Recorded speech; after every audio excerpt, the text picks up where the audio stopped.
আসসালামু আলাইকুম। ক্লাস 8 এর শিক্ষার্থী অথবা এই ক্লাসের সাথে জড়িত কোনো শিক্ষক যেই বা যারা ইউটিউবে অথবা ফেসবুকে এই ভিডিওটা অন করেছেন তাদের উপর আল্লাহ তাআলার রহমত বরকত নাজিল হোক। আমরা একটা সহজ সুন্দর জিনিসকে পড়ব। এটা ফিজিক্সের একটা কনসেপ্ট। ক্লাস 8 এর হিসাবে মহাকর্ষ এবং অভিকর্ষ, এই যে অধ্যায়টা বা পৃথিবী ও মহাকর্ষ অর্থাৎ আকর্ষণ, মহা বলতে এটাকে যতটুকু বড় করে বোঝানো হচ্ছে, মহাকর্ষ ইজ অল অ্যাবাউট আকর্ষণ। তো আকর্ষণের একটা শর্ট ফরম্যাট হচ্ছে কর্ষ। তো আমাদের পৃথিবী, আমরা টিকে আছি, আমরা বেঁচে আছি। তো এই যে আমাদের পৃথিবী, সো এই পৃথিবীর সমস্ত কিছু, এই মাটিতে আমরা আছি, আমাদের পৃথিবীতে জলভাগ আছে, স্থলভাগ আছে।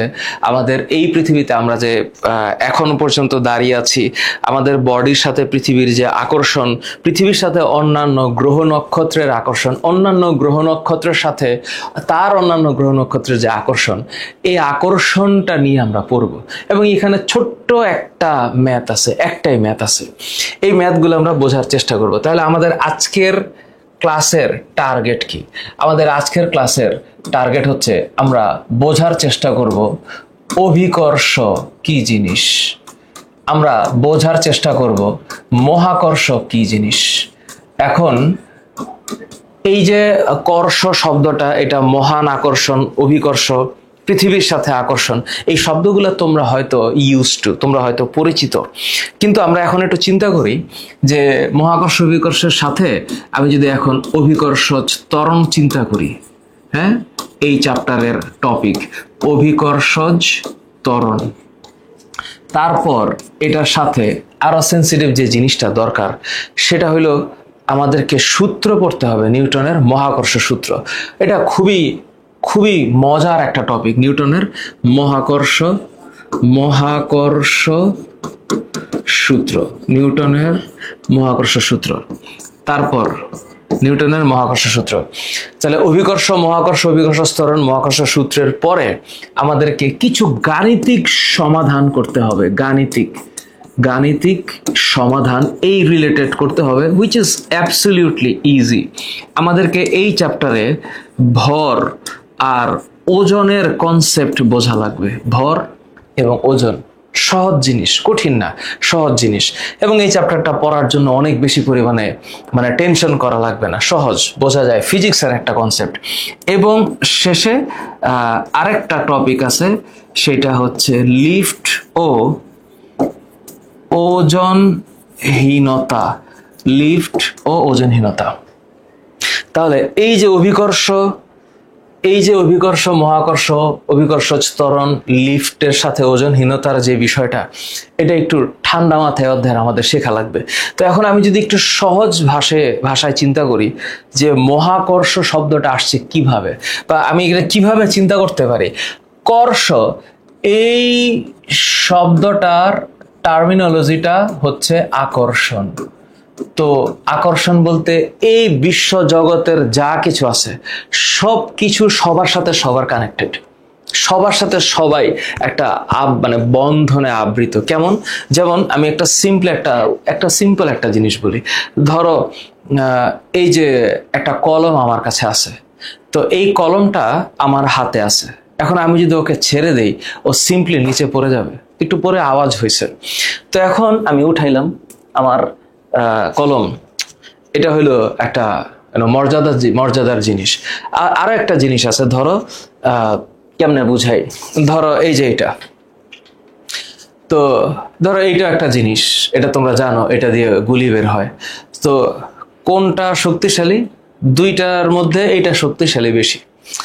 এইটাও আছে, এইটার ভর মনে করো যে 10 কেজি, ধরলাম 10 কেজি, আর এটার ভর 10 গ্রাম।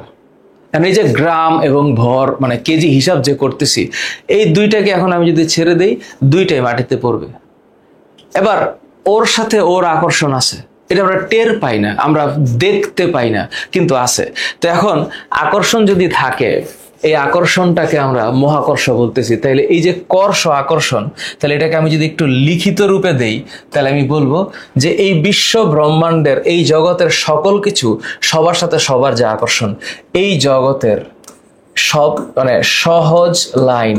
এই জগতের, হ্যাঁ, জগতের প্রতিটি বস্তুকণা, প্রতিটি, এই জগতের প্রতিটি বস্তুকণা, এই জগতের প্রতিটি বস্তুকণা পরস্পরকে পরস্পরকে যে বলে আকর্ষণ করে, যে বলে আকর্ষণ করে, পরস্পরকে যে বলে আকর্ষণ করে তাকে, তাকেই তাকেই মহাকর্ষ বলে। এখন এটা হইলো একটা সহজ লাইন। এই মহাবিশ্বের বা এই জগতের প্রতিটি বস্তুকণা পরস্পরকে যে আকর্ষণ করে, এটার নামই হচ্ছে মহাকর্ষ। এখন স্যার আকর্ষণটা করে কেমনে, করে কেমনে? এখন ধরলাম স্যার এটা একটা অবজেক্ট আর এটা আরেকটা অবজেক্ট, তাহলে স্যার ওদের মধ্যে যে আকর্ষণ, সে আকর্ষণ স্যার এই যে এখান থেকে এখানে, ওর মধ্যে আকর্ষণ, ওর মধ্যে আকর্ষণ, তাহলে এখানে কি কোনো বিকর্ষণ আছে?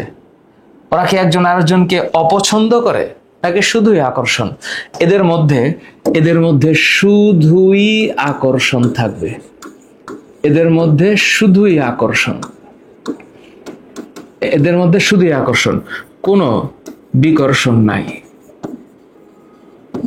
কোনো বিকর্ষণ নাই, কোনো বিকর্ষণ নাই। তাহলে এরা পরস্পরকে আকর্ষণ করে, কোনো বিকর্ষণ ওদের মধ্যে নাই। তাহলে আমি ধরলাম এই বস্তুটা যেমনই হোক তার একটা ভর আছে, হ্যাঁ, তার একটা কি আছে, ভর আছে, ওরও একটা ভর আছে। এখন এই দুইটা বস্তু যেমনই হোক, যত বড় হোক, যত ছোট হোক, যেমনই হোক, তাদের মধ্যে আকর্ষণ আছে এবং এই আকর্ষণের নাম হচ্ছে মহাকর্ষ। এই আকর্ষণের নাম কি? মহাকর্ষ। এবার আমি যদি বলি যে ওরা যদি বৃত্তাকার হইতো, দুইটা বৃত্তাকার, যে এই একটা বস্তু যার একটা কেন্দ্র আছে, একটা কেন্দ্র আছে, ঠিক একই রকম যে এরকম আরেকটা বস্তু, তো এরা পরস্পরকে আকর্ষণ করে না? করে। তাহলে এরাও যে পরস্পরকে আকর্ষণ করে, ও যে আকর্ষণ করে, ও ওকে আকর্ষণ করতেছে, তারপর ও তাকে আকর্ষণ করতেছে, এই যে দুইজন দুইজনকে আকর্ষণ করছে, এটার নাম কি? এটার নাম হচ্ছে মহাকর্ষ। তাহলে পৃথিবীর প্রতিটি বস্তুকণা, এই মহাবিশ্বের প্রতিটি বস্তুকণা, তাহলে তুমি যখন এটাকে পড়বা, তুমি যখন এটাকে চিন্তা করবা, তখন এইখানে শব্দটা হচ্ছে এরকম, মহা আকর্ষ। তাহলে এখানে লাইনটা হচ্ছে মহা বলতে এখানে মহাবিশ্বকে চিন্তা করো, মহাবিশ্বকে চিন্তা করো, আর এখানে আকর্ষণকে, আকর্ষকে আকর্ষণ হিসাবে চিন্তা করো। তাহলে এটা হচ্ছে মহাবিশ্বের আকর্ষণ সকল বস্তুর মধ্যে। ঠিক আছে, এতটুকু বোঝা গেছে স্যার। এখন এই যে ছবিটা স্যার আমার সামনে, ছবিটা বস্তুর ভর, এটা আগে একটু বুঝে নেই ভর কি জিনিস, আমি পরে আবার ব্যাখ্যা করবো, তারপর আমি এই জায়গাটাতে আসবো। আমি ধরো এই ছবিটাকে একটু রিলিজ করলাম, আমি এটা এখন তোমাদেরকে দেখাবো না, ধরো আমি এটাকে একটু রিলিজ করে দিলাম। আচ্ছা, এখন ঠান্ডা মাথায় ভাবো, ঠান্ডা মাথায় ভাবো দুইটা বস্তু, হ্যাঁ, দুইটা বস্তু, এরা ডি, এই দূরত্বটা কেন ডি আসে সেটা আগে একটু বলি। মাথায় রাখবা এই যে এম, হ্যাঁ, ভর, এটাকে ইংলিশে বলা হয় ম্যাস, এটাকে প্রকাশ করা হয় এম দিয়ে, হ্যাঁ, এম মানে ম্যাস, ম্যাস মানে ভর, মাস না, ম্যাস, ভর। আর এই যে ডি, এই কনসেপ্টটা আসছে এখান থেকে, দূরত্ব। তো দূরত্ব ইংলিশটা হচ্ছে ডিস্টেন্স, ডিস্টেন্স মানে কি? দূরত্ব। এই জন্য আমরা ভরকে এম দিয়ে প্রকাশ করি আর দূরত্বকে ডি দিয়ে প্রকাশ করি। এখন তুমি চিন্তা করো, ধরলাম যে আমার কাছে এরকম একটা বস্তু আছে, এই বস্তুটার এরকম একটা বস্তু আছে, আর ঠিক তার মতো আরেকটা বস্তু আছে, ধরে নিলাম। এখন ধরলাম যে ওর ভর m1 আর ওর ভর m2, তাহলে একটা হচ্ছে m1 আর একটা হচ্ছে m2, ভর হচ্ছে দুইটা। এখন ওদের মাঝখানে একটা দূরত্ব তো থাকবেই।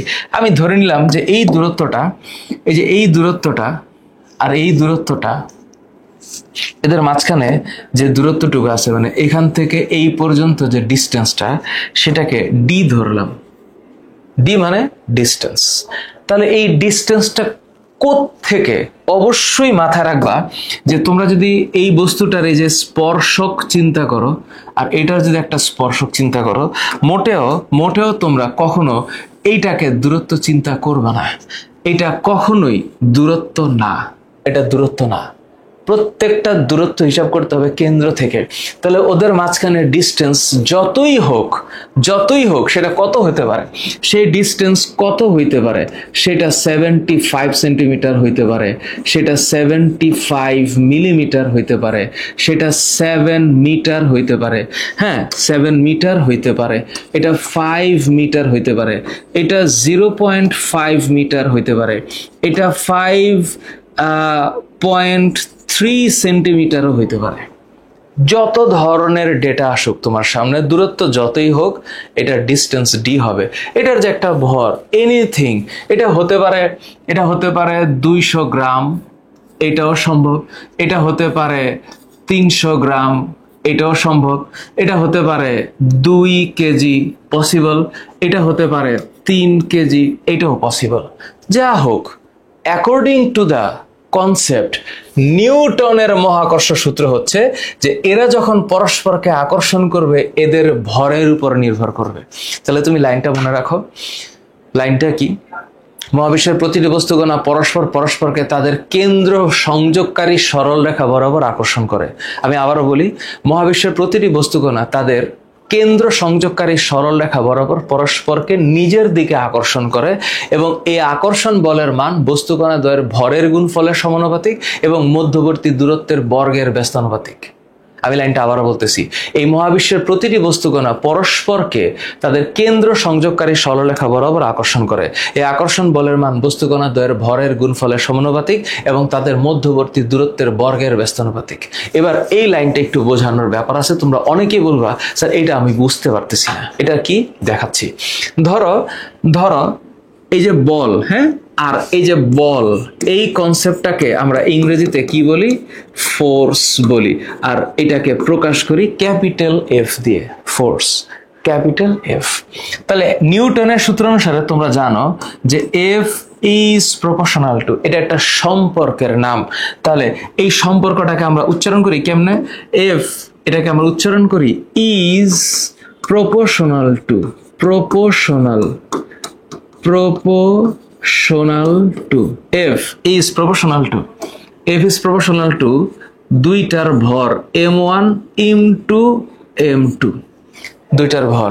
আবার আমি যখন এটাকে পড়ব, f is proportional মানে সমানুপাতিক, সমানভাবে আনুপাতিক, তাহলে is proportional to 1 divided by d square, দূরত্বের বর্গ।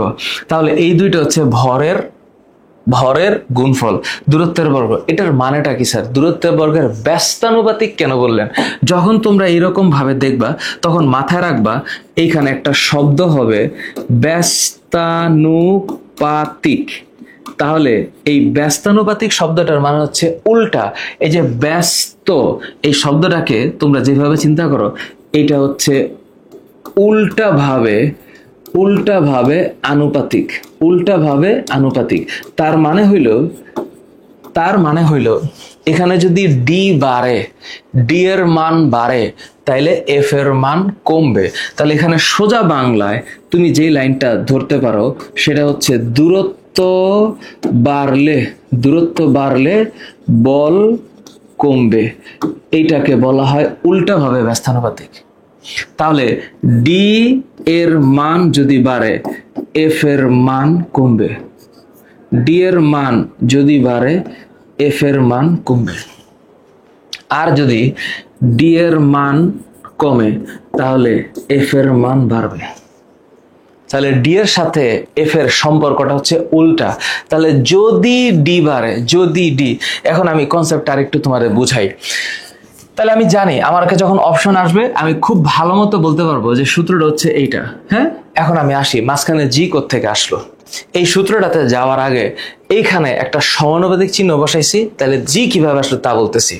ঠান্ডা মাথায় একটু ভাবো, তুমি বললা যে এটা একটা বস্তু, একটা বস্তু, আর এই হলো আরেকটা বস্তু। এখন ওদের মাঝখানে আকর্ষণ বলের মান হচ্ছে এখান থেকে এই পর্যন্ত, হ্যাঁ, এখান থেকে এই পর্যন্ত। তাইলে এই জায়গাটায় যদি আমি চিন্তা করি যে ওর কেন্দ্র থেকে ওর কেন্দ্র পর্যন্ত এই যে দূরত্ব, এটা হচ্ছে ডি, হ্যাঁ, এটা হচ্ছে ডি, এইটা ডি। ওর যে ভর সেটা হচ্ছে m1 এবং ওর যে ভর এটা 2। কেন আমরা 1 2 বলি? কারণ প্রথম বস্তু আর দ্বিতীয় বস্তুকে বোঝা যায়। তো তুমি যখন m1 চিন্তা করবা, এটাকে মনে মনে চিন্তা করে নিবা, এইটা হইল প্রথম বস্তুর ভর। আমরা একটু পরে গিয়ে ভর পড়ব, হ্যাঁ, প্রথম বস্তুর ভর। তাহলে আমি সিম্পলি এটা জানি। আর এইটা হচ্ছে m2, এইটা হচ্ছে দ্বিতীয় বস্তুর ভর, এটা বোঝানোর জন্য। এখন আমার যদি দূরত্ব বাড়ে, তাহলে এই দুইটার আকর্ষণ বলের ডিরেকশন হচ্ছে পরস্পর এই দিকে f, এদিকে, হ্যাঁ। তাহলে f is proportional to m1 into m2 R f is proportional to 1/d square। এতটুকু আমি জানি। এখন এই দুইটাকে এক করলে যে জিনিসটা পাওয়া যাবে সেটা হচ্ছে f equals to m1 m2 divided by d square। তাহলে এই যে f is proportional to m1 m2 divided by d square, এই সমানুপাতিক চিহ্নটাকে যদি আমরা সমীকরণে প্রকাশ করতে চাই, এখন এটা কি আছে, এটা কি বোঝাচ্ছে, এদের দুইজনের মাঝে কি বোঝাচ্ছে? এদের দুইজনের মাঝে একটা সম্পর্ক বোঝাচ্ছে, f এর সাথে m আর d এর সম্পর্ক। কিন্তু আমি সম্পর্কটা থেকে একটা সমীকরণে আসতে চাই, একটা সমীকরণে আসতে চাই। তাহলে সমীকরণে আসতে চাইলে আমার যে f এখানে সমীকরণ অবশ্যই সমান চিহ্ন, তার মানে এখানে আমাকে একটা ধ্রুবক বসাতে হবে। আর এই ধ্রুবকটা হচ্ছে মহাকর্ষীয় ধ্রুবক। এটার মান কিভাবে আসছে আমি বলতেছি। এইটা হচ্ছে m1 m2 divided by d square। এখন এই যে জি, এই জিটাকে যদি আমি আলাদা করতে চাই, তাহলে এই ডি স্কোয়ারটা, এই ডিটা এখানে আসবে, তাহলে ডি স্কোয়ারটা এখানে আসলো, আচ্ছা আসলো। তাইলে আমি যদি জিটাকে আলাদা করতে চাই, তাহলে আমি একটা ঠান্ডা মাথায় দেখতে পারি যে এটা এখানে চলে আসছে, হ্যাঁ, চলে আসছে। আচ্ছা, তাহলে জি এর সাথে m1 m2 কি আকারে ছিল? এই m1 m2 কি আকারে ছিল? গুণ আকারে। তাহলে এটা নিচে চলে আসবে। তাহলে এই যে m1, হ্যাঁ, আর এই যে m2, that is equals to g। তাহলে g equals to fd square by m1 m2। এখন এই g এর এককটা কি আমি আসতেছি একটু পরে। তাহলে এখানে বাকি যে সম্পর্কগুলো আছে এর মধ্যে এটা হচ্ছে সঠিক সম্পর্ক। আমি এখানে আসতেছি যে কিভাবে g এর মানটা এইভাবে আসছে। g হইল মহাকর্ষীয় ধ্রুবক। আমি এটা ছোটবেলা থেকে অনেকবার পড়াইছি, তোমরাও পড়ছো, আশা করি জানো, না জানলে এখন জানো। এইটার নাম হচ্ছে মহাকর্ষীয় ধ্রুবক।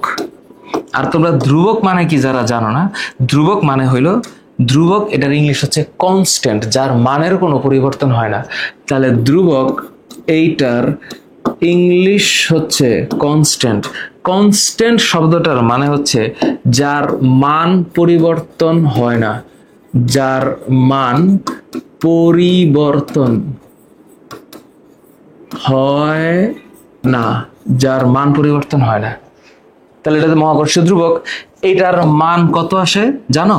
এটার মান আসে 6.673 into 10 to the power minus 11 newton metre square kg inverse 2।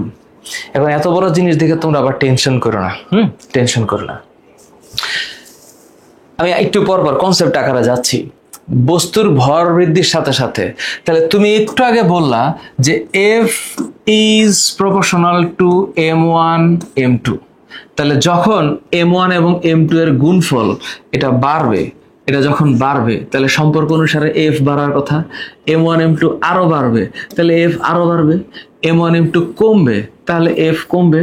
তাহলে এই সম্পর্কটার নাম কি? এই সম্পর্কটার নাম হচ্ছে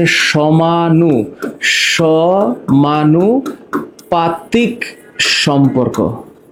এইটা হচ্ছে সমানুপাতিক সম্পর্ক। এটার মানেটা কি? এটার মানে হচ্ছে যদি m বাড়ে, তাহলে এফ এফ বাড়বে, যদি এম বাড়ে তাহলে এফ বাড়বে, আর যদি এম কমে তাহলে এফ কমবে। তাহলে এই সম্পর্কটা কিসের? তাহলে এখানে ডিপেন্ড করতেছে কে? এফ। এফ মানে হচ্ছে বল, এই বল নির্ভর করতেছে, এই বল নির্ভর করতেছে, নির্ভর, এই বল নির্ভর করছে ভরের উপর, ভরের উপর। বুঝতে পারছি? আচ্ছা, দুইটি বস্তুর মধ্যে দূরত্ব 4 গুণ করা হলো। এখন একটা মজার জিনিস খেয়াল করো, মজার জিনিস, মধ্যবর্তী দূরত্ব 4 গুণ। এই যে সম্পর্কটা তুমি বললা F is proportional to 1/d², একটু আগে পড়ছো। তাহলে এখন ডি যদি দ্বিগুণ করি তাহলে আকর্ষণ বল কত হবে? তাহলে ডি এর জায়গায় একটু ইমাজিন করো 2d, কারণ দূরত্ব 4 গুণ করছো তার মানে 4d। তাহলে ডি এর উপরে যদি স্কোয়ার হয়, দূরত্ব বাড়াইলে আকর্ষণ কমে। তো যেহেতু তুমি 4 গুণ করছো তাহলে ডি এইটাকে 4 গুণ করছো, গুণ, তাহলে এফ এর মান এইটার বর্গের ব্যস্তানুপাতিক হবে। জিনিসটা আমি এটা এরকম না, কিন্তু তোমাকে বোঝানোর জন্য আমি এটা লিখলাম যে ডি 4 গুণ হয়ে গেছে, তাহলে বল 1/16 হবে, অর্থাৎ 1/4² হবে। তাহলে এটা হচ্ছে 4²। তাহলে 4, এটা নিশ্চিতভাবে তোমরা জানো যে 4² মানে হচ্ছে 16। তাহলে 1/4², এটা অবশ্যই 1/16 হবে। কিন্তু তোমার অপশনে সাধারণত যদি বাংলা লেখা থাকে তাহলে আশা করি তোমার বাংলাতেও কোনো প্রবলেম হবে না। আচ্ছা, তাহলে অবশ্যই সূত্র অনুসারে আমরা জানি যে বস্তু দুইটার ভরের উপর নির্ভর করে, মাধ্যমের মানে মধ্যবর্তী দূরত্বের উপর নির্ভর করে, তো মাধ্যমের প্রকৃতির উপরে বিষয়টা, এই জায়গাটায় এখানে একটা বিষয় আছে। আমি একটু তোমাদেরকে একটু নিয়ে যেতে চাই, ধরো আমি জাস্ট একটু এনসিটিভির বইটাতে যাই, হ্যাঁ, কারণ আমি তোমাদেরকে এখনো ইয়েতে মানে বইটা দেখাই না, আগের ইয়েটাতে বই দেখাইছিলাম, এবার একটু বইটা দরকার। আমি তোমাদেরকে একটা ছোট্ট জিনিস বলি, বইয়ের কোন কোন লাইন আমি সমন্বয় নিঃসরণ যখন পড়াইছি বইয়ের মধ্যে লাইনগুলো দেখায় পড়াইছি। তো আশা করি যে তোমরা আমার সাথে যখন পড়বা, সাথে যদি একটু বই থাকে তোমাদের জন্য বেটার, কারণ তোমরা অনেকেই হচ্ছে জানো যে বইটাকে কিভাবে পড়তে হবে, কারণ ওইখান থেকে তোমাদের পরীক্ষায় প্রশ্ন আসবে। তো বইয়ের মধ্যে যে কনসেপ্ট ওইটা আসলে সব সময় যে ইফেক্টিভ তাও না, মাঝে মাঝে দেখা যায় ক্লাস সায়েন্স 8 বুক, হ্যাঁ, এটা এখানে সেভ করাই ছিল। আচ্ছা, তারপরে আমি আরেকবার একটু নামাই। আচ্ছা, এইবার তোমাদেরকে একটু দেখাই, first sir class 8 science class 8 বুক, হ্যাঁ, একটু দেখাচ্ছি। ঠান্ডা মাথায় একটু ভাবো, তোমাদেরকে আমি এই চ্যাপ্টারের পরে পরমাণু গঠনটা আমি পড়াবো। এখন আমি মহাকর্ষ বিকর্ষটাতে আছি, এইখানে একটা জায়গায় লেখা আছে 1/4 হবে সহস। আচ্ছা, এই জায়গার মধ্যে দেখো, আচ্ছা, দুটি বস্তুকণার মধ্যে আকর্ষণ বলের মান শুধু কণাদের ভর এবং মধ্যবর্তী দূরত্বের উপর নির্ভর করে। এখানে একটা লাইন দেখো, সুন্দর করে লেখা আছে, এদের প্রকৃতি কিংবা মাধ্যমের প্রকৃতির উপর নির্ভর করে না। লাইনটা লেখা আছে না? তো এই লাইনটা সেকেন্ড লাইনে তোমাদের বইয়ে লেখা আছে। এখন তুমি ঠান্ডা মাথায় দেখো, তাহলে মাধ্যমের প্রকৃতির উপরে নির্ভর তো করার কথা না। তাহলে এখানে রাইট অ্যান্সার 1 ও 2, এখানে রাইট অ্যান্সার 1 ও 2। তো তোমরা অলরেডি যারা পড়ে আসছো ফাইন, আর যারা তোমরা আজকে নতুন আমার সাথে দেখতেছো, দেখো আস্তে আস্তে ক্লিয়ার হবে, সব ক্লিয়ার হবে। এই চ্যাপ্টার সহজ। বস্তুদের ভরের গুণফল 3600 গ্রাম স্কয়ার হলে বলের কি পরিবর্তন হবে? এখন ভাবো, ঠান্ডা মাথায় ভাবো, এই দুইটার ক্ষেত্রে এফ এর মান এটা কত? 5 সেন্টিমিটার। তাহলে এটা গ্রাম পার সেন্টিমিটার স্কয়ার হয়ে যাচ্ছে। এখন এই ম্যাথগুলো করার সময় এখানে একটু ইফোর্ট বেশি দিতে হবে, কারণ এখানে গ্রামে আছে, গ্রামে। এখানে কিসে আছে? গ্রামে। ঠান্ডা মাথায় ভাবো একটু, এই ম্যাথটাতে আমি একটু 1 মিনিট সময় বেশি দিব। এদের ভরের গুণফল 3600 গ্রাম স্কয়ার। স্যার গ্রাম স্কয়ার কেন হইল? কারণ একটা গ্রাম আরেকটা গ্রাম গুণ করলে এখানে গ্রাম স্কয়ার হয়। ঠিক তেমন সেন্টিমিটার আর সেন্টিমিটার গুণ করলে সেন্টিমিটার স্কয়ার হয়, মিটার আর মিটার গুণ করলে মিটার স্কয়ার হয়। ওকে, ঠিক একইভাবে মিলিমিটার এবং মিলিমিটার এইটা গুণ করলে মিলিমিটার স্কয়ার হয়, তাই তো? আচ্ছা, এখন এই যে ছবিটার দিকে তাকাও, তাহলে আমি যদি বলের কি পরিবর্তন হয়, আমি যদি চিন্তা করি F ইকুয়ালস টু জি, জি এর মান তো ফিক্সড, জি এর মানে তো কোনো পরিবর্তন হয় নাই, তাহলে G m1 m2 divided by D square. এখন তুমি দেখো ডি কিন্তু যা আছে তাই আছে, ডি এর কোনো পরিবর্তন হয় নাই। তাহলে এখন এই উপরে ধরো এফ এর মান জি আমি লিখলাম না, মান লিখলাম না, এবং আমি কেজিতেও নিলাম না, ডি এর মান যা আছে তাই আছে। উপরে কত আছে? 30 আর 40, 30 আর 40 গুণ করলে কত হয়? 30 আর 40 গুণ করলে হয় হচ্ছে 1200। তাহলে আমি বলতে পারি যে 1200 G divided by D square. এটা হচ্ছে এই এফ এর মান, জি এর মানও ফিক্সড, ডি এর মানও ফিক্সড, এটা নিয়ে আমি নড়াচড়া করব না। এই 1200 জায়গায় খালি হবে কি? 3600। তাহলে একটু পর যখন আমার পরিবর্তিত বল হবে, এখানে জি এর মানও ফিক্স, ডি স্কয়ারের মানও ফিক্স, তাহলে 1200 জায়গায় কত হয়েছে? 3600। তাহলে আমি যদি এখন এটা দিয়ে ভাগ করি, তাহলে জিডি স্কয়ার তো সেম, তাহলে কাইন্ডলি 1200 কি হয়ে গেছে? 3600। তাহলে কত গুণ বাড়ছে? 3 গুণ। তাহলে এখানে রাইট অ্যান্সার হবে 3 গুণ। তা আমি এখন এখানে যদি কোনো ভাবে ধরো এই গ্রামকে কেজিতে নিতে চাই, তাহলে গ্রামকে কেজিতে নিতে গেলে এখানে 30কে 1000 দিয়ে ভাগ করে, এখানে 40কে 1000 দিয়ে ভাগ করে, এখানে 5কে 100 দিয়ে ভাগ করে মিটারে নিয়ে ক্যালকুলেশন করার কোনো দরকারই নাই। তো এটা হইলো একটু স্মার্ট হয়েতে আমি বললাম। আবার তোমরা আমার চাইতে ভালোভাবে চিন্তা করতে পারো, সমস্যা নাই।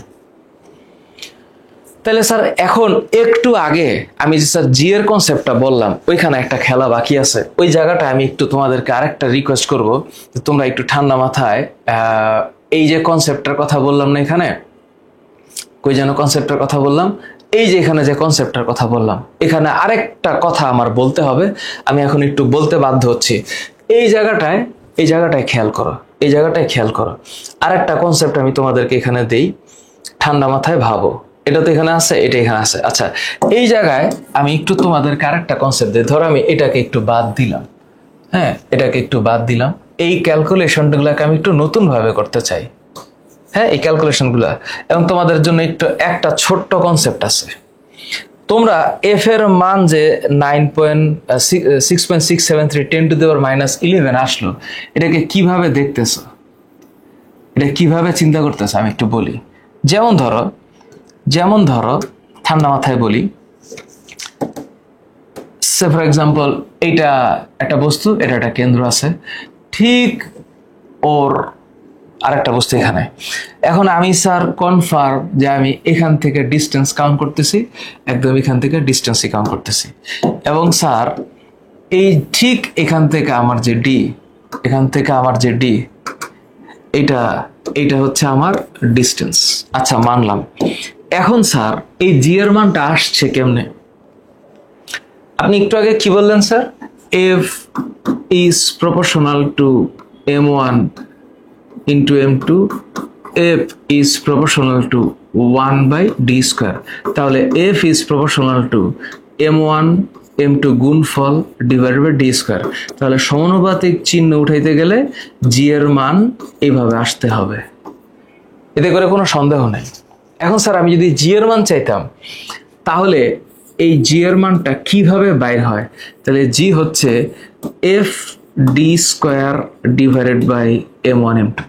বিজ্ঞানীরা এক্সপেরিমেন্ট করে দেখছে যে এই বস্তুটার ভর ধরলাম 1 কেজি যদি হয়, আর ওর ভর যদি 1 কেজি হয়, এবং ওরা যদি পরস্পর থেকে ঠিক 1 মিটার দূরত্বে থাকে, তাহলে এই যে এফ এর মান যদি এটা ডি 1 মিটার হয়ে থাকে আর নিচে উভয় ক্ষেত্রে যদি 1 কেজি হয়ে থাকে, তাহলে এই এফ এর মানটাই তো জি হবে। তখন এই এফ এর মান আসে হইল 6.673 ইন্টু 10⁻⁻11। এই যে -11 এই মানটা কিন্তু অনেক ছোট। যেমন ধরো আমি যদি বলি 10⁻⁻1, এটার মানে হইল 1/10। 10⁻⁻2 এটার মানে হইল 1/100। এখন আমি যদি বলি 10⁻⁻6, এটার মানে হইল 1/1 নিচে 1 2 3 4 5 6টা শূন্য। এখন আমি যদি বলি 10⁻⁻11, এটার মানে হচ্ছে 1-এর পরে 1 2 3 4 5 6 7 8 9 10 11। তার মানে এই যে 10⁻⁻11 এই ভ্যালুটা হচ্ছে এইটা। তার মানে আমি আস্তে আস্তে যখন বাড়াচ্ছি 10⁻, যদি এখানে -2 জায়গায় আমি 10 স্কয়ার দিতাম, তাহলে কত হইতো 100। তার মানে পাওয়ার যদি নেগেটিভ হয় তাহলে এই মানটা আস্তে আস্তে কমতে থাকে। তার মানে অবশ্যই 10⁻⁻11 এর মানের চাইতে 10⁻⁻7 এর মান বড় হবে। সায়েন্টিফিক নোটেশন, যদি এটা তোমরা না বুঝো তাহলে আমার ভিডিও যেটা আপলোডেড করা আছে এটা দেখতে পারো, এটার সায়েন্টিফিক নোটেশনে ভিডিও আপলোড করা আছে। কিন্তু আমি যদি এটা বলতাম যে 10⁻11 is of course greater than 10⁻7, তো এই জি এর মানটা আসছে কিভাবে? মহাকর্ষীয় ধ্রুবক কাকে বলে? মহাকর্ষীয় ধ্রুবকের সংজ্ঞা হচ্ছে 1 কেজি ভরের দুইটি বস্তু পরস্পর থেকে 1 মিটার দূরে থাকলে এরা যে বলে পরস্পরকে আকর্ষণ করবে তাকে মহাকর্ষীয় ধ্রুবক বলে। আমি আবারও বলি, 1 কেজি ভরের দুটি বস্তু পরস্পর থেকে 1 মিটার দূরে থাকলে এরা যে বলে পরস্পরকে আকর্ষণ করবে তাকে মহাকর্ষীয় ধ্রুবক বলা হয়। মনে থাকবে? কিন্তু স্যার এখন এখানে যে প্রশ্নটা, হ্যাঁ আমি বুঝলাম স্যার, আপনি যা বলছেন ক্লিয়ার, আমি আশা করি বোঝানোর জন্যই তো আমি বলতেছি। তাহলে অভিকর্ষ কি জিনিস? অভিকর্ষ যখনই আমি বলবো এই শব্দটা, তখনই তার সাথে একটা শব্দ জুড়ে যাবে, সেটা হচ্ছে পৃথিবী। পৃথিবী এবং অন্য যে কোনো কিছু।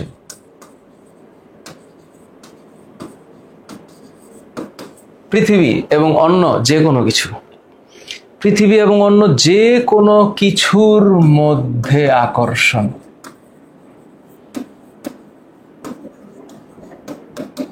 যে কোনো কিছুর মধ্যে আকর্ষণ, এটার নাম কি? এটার নাম হচ্ছে অভিকর্ষ। এটা এনিথিং, একটা আম গাছের সাথে আম, একটা কিছুর সাথে, একটা মনে করো চশমার সাথে, একটা চশমার সাথে যদি পৃথিবীর আকর্ষণ চিন্তা করি আমি, তাহলে পৃথিবী এবং অন্য যে কোনো কিছু। তাহলে আমি যদি বলি যে পৃথিবীর সাথে চাঁদের আকর্ষণ, হ্যাঁ পৃথিবীর সাথে কার আকর্ষণ? চাঁদের। পৃথিবীর সাথে চাঁদের আকর্ষণ, এটা হচ্ছে অভিকর্ষ। তাহলে অভিকর্ষ বলতে বোঝায় পৃথিবী এবং অন্য যে কোনো কিছুর সাথে যে আকর্ষণ, সেটা হচ্ছে অভিকর্ষ। তার মানে এই যে আকর্ষণরে আমি এখানে কি বললাম? অভিকর্ষ বললাম। তাহলে আমি একটা লাইন বলতে পারি যে সকল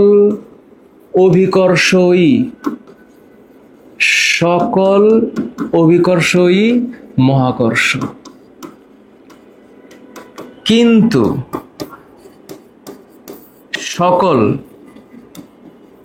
সকল মহাকর্ষ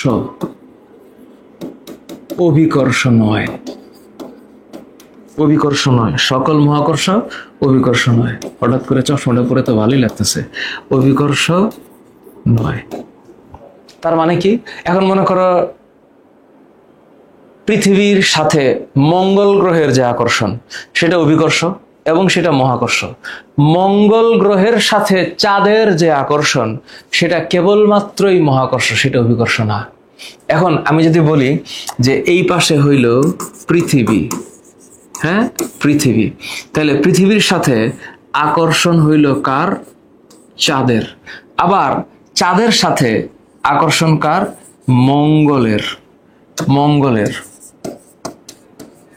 আবার এমন না, আবার যদি আমি ধরো হালকা করে একটু চিন্তা করি যে পৃথিবীর সাথে চাঁদের আকর্ষণ, চাঁদের সাথে পৃথিবীর আকর্ষণ, সেটা ঠিক আছে, কিন্তু আবার যদি মঙ্গল চিন্তা করি তাহলে পৃথিবীর সাথে মঙ্গলের আকর্ষণ, মঙ্গলের সাথে পৃথিবীর আকর্ষণ, মঙ্গলের সাথে চাঁদের আকর্ষণ, চাঁদের সাথে মঙ্গলের আকর্ষণ, তাহলে কোনটা কি হবে?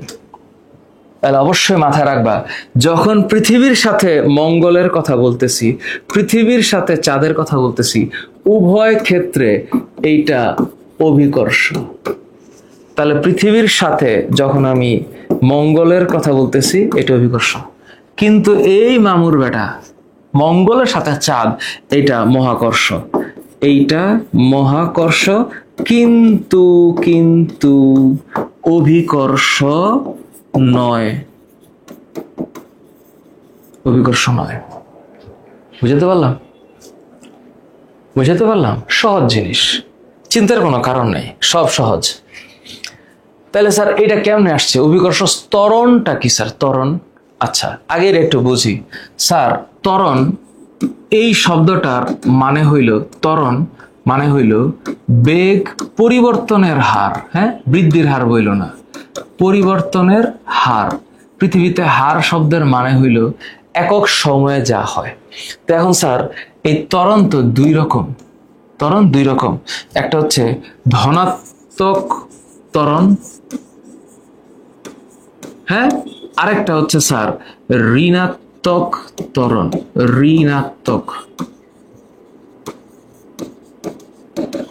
তাহলে এই ঋণাত্মক ত্বরণকে বলা হয় মন্দন, ঋণাত্মক ত্বরণকে মন্দন বলা হয়। তো এখন আমরা তো মন্দন নিয়ে পড়তেছি না, কেন পড়তেছি না? কারণ আমরা টান নিয়ে পড়তেছি, আমরা অভিকর্ষ নিয়ে পড়তেছি, আমরা আকর্ষণ নিয়ে পড়তেছি। তাহলে আকর্ষণ নিয়ে যদি পড়ি তাহলে ধনাত্মক ত্বরণে একটা বস্তু যদি পৃথিবীর আকর্ষণে নিচে পড়তে থাকে তাহলে প্রতি মুহূর্তে হ্যাঁ কি হয়? বেগ বাড়তে থাকে, বেগ বাড়তে থাকে। এই যে প্রতি মুহূর্তে যে বেগ বাড়তে থাকে না, এটাকে বলা হয় অভিকর্ষজ ত্বরণ। এটাকে ইংলিশে বলা হয় অভিকর্ষজ, gravity acceleration due to gravity, acceleration, হ্যাঁ, due to gravity, acceleration due to gravity, যেটাকে প্রকাশ করা হয় জি দ্বারা, যেটাকে প্রকাশ করা হয় স্মল জি দিয়ে, ক্যাপিটাল জি না। তাহলে এটা কেমনে হইলো? বিষয়টা কেমনে, এটা কিভাবে হইলো? আচ্ছা ঠিক আছে, এটা হইলো, মনে করো যে এটা হইলো পৃথিবী। তো পৃথিবী তো পুরোটা গোল না, পৃথিবী কি পুরোটা গোল? পৃথিবী হইলো একটু চ্যাপ্টা। তো চ্যাপ্টা যেহেতু, পৃথিবীর এই কেন্দ্র থেকে এই দিকের যে দূরত্বটা, এটা হইলো মেরু, এইটাও মেরু। পৃথিবীর এই পাশ থেকে এই পাশে এই পুরো জায়গাটা হচ্ছে বিষুবীয় অঞ্চল। তো ধরলাম বিষয়টা কেমন হয়। বিষয়টা হচ্ছে এখানে একটা বস্তু আছে, আমি ধরে নিলাম এখানে একটা বস্তু আছে, এই বস্তুটার পৃথিবীর কেন্দ্র পর্যন্ত একটা আকর্ষণ আছে, এই আকর্ষণের মান হইল জি।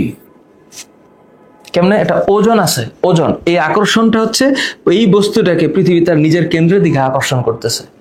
তাহলে এই বস্তুটার ভর যদি স্মল এম হয় আর এই পৃথিবীর ভর যদি এম হয়, তাহলে এই বস্তুটা থেকে এই পৃথিবীর কেন্দ্র পর্যন্ত এই দূরত্বটাকে ক্যাপিটাল আর ধরা যাবে, আর, এবং এই ক্যাপিটাল আর হইল পৃথিবীর ব্যাসার্ধ।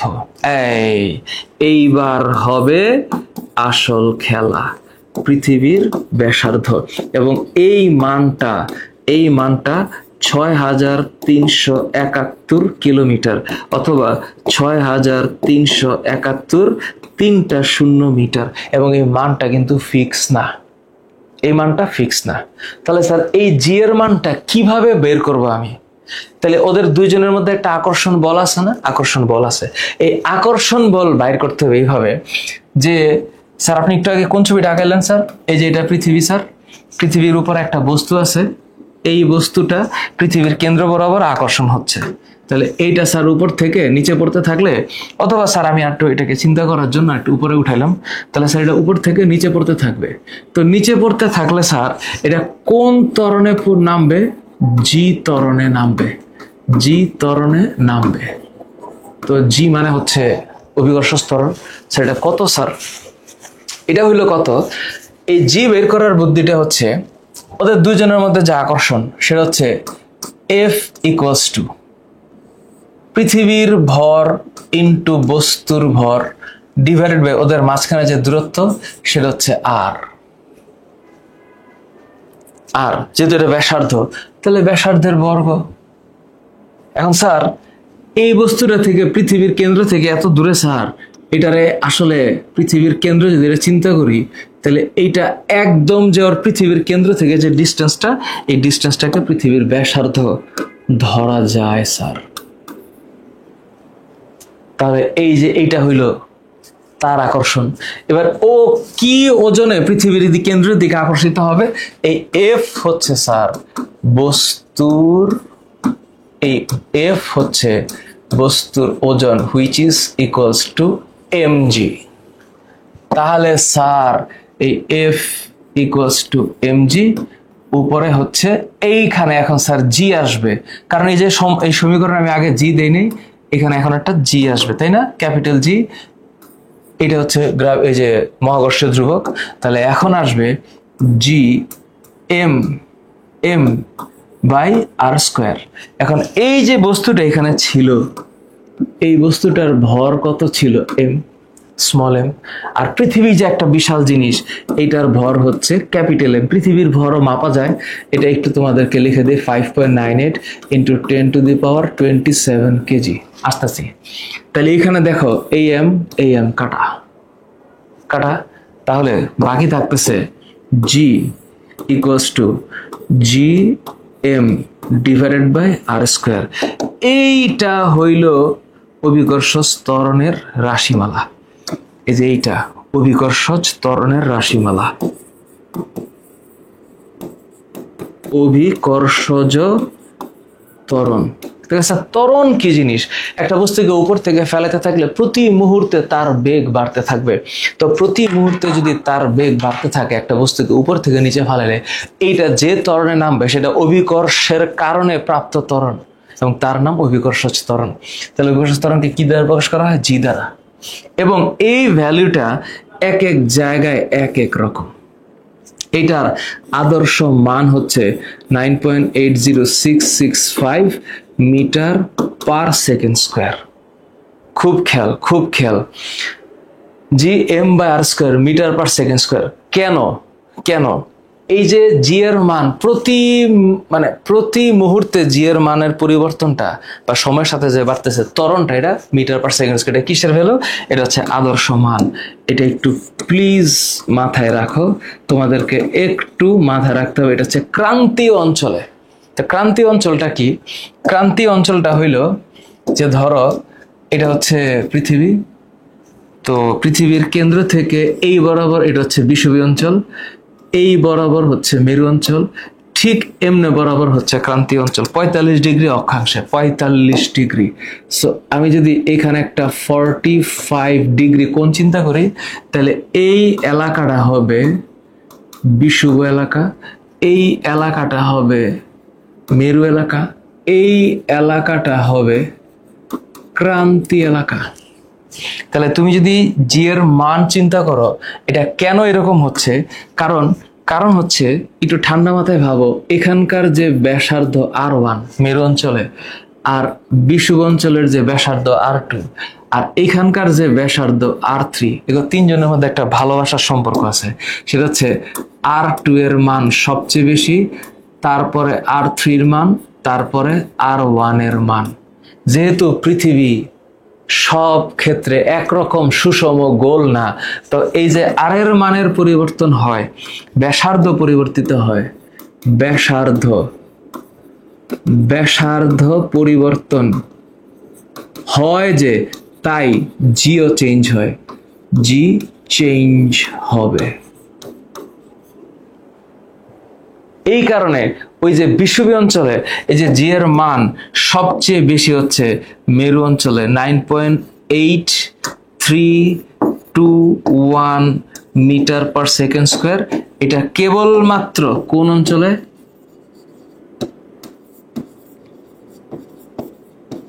মেরু অঞ্চলে। আর জি এর মান 9.78912 মিটার পার সেকেন্ড স্কোয়ার।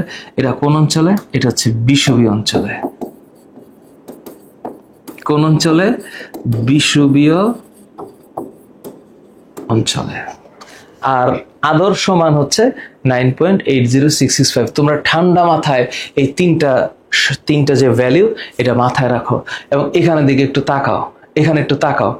অভিকর্ষজ ত্বরণের ক্ষেত্রে তোমাদের এই জি এর মান এখানে ক্লিয়ারলি লেখা আছে। আল্লাহর ওয়াস্তে তোমরা এই মানটা ভুলো না, মানটা ভুলো না।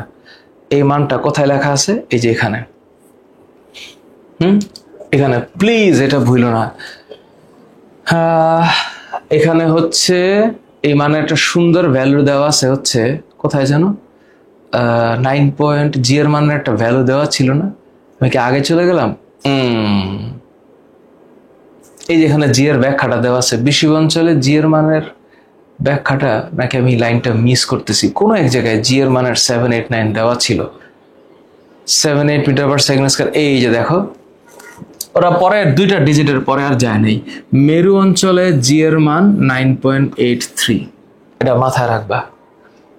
তারপরে বিষুবীয় অঞ্চলে আর এর মান 9.78 মিটার পার সেকেন্ড স্কোয়ার। আর ক্রান্তীয় অঞ্চলে জি এর মান হচ্ছে, মানে এটা ইউজুয়ালি 9.8 প্রতি সেকেন্ডে 9.8 মিটার পার সেকেন্ডে বৃদ্ধি পেতে থাকে। এই তিনটা ডেটা ভুলো না, তিনটা ডেটা ভুলো না। ওকে ওকে, এবার গাণিতিক সমস্যায় আসি। মেরু অঞ্চলে এন বস্তুটার ওজন, এখন তো ওজনের কনসেপ্ট আগে বলা লাগবে। দেখো ঠান্ডা মাথায় ওজন এই শব্দটাকে ইংলিশে বলা হয় ওয়েট। তাহলে ওয়েট হচ্ছে, কোন বস্তুর ওয়েট হচ্ছে পৃথিবী যে বলে কোন বস্তুকে, পৃথিবী যে বলে কোন বস্তুকে তার কেন্দ্রের দিকে আকর্ষণ করে, তার কেন্দ্রের দিকে আকর্ষণ করে তাকে ওজন বলে।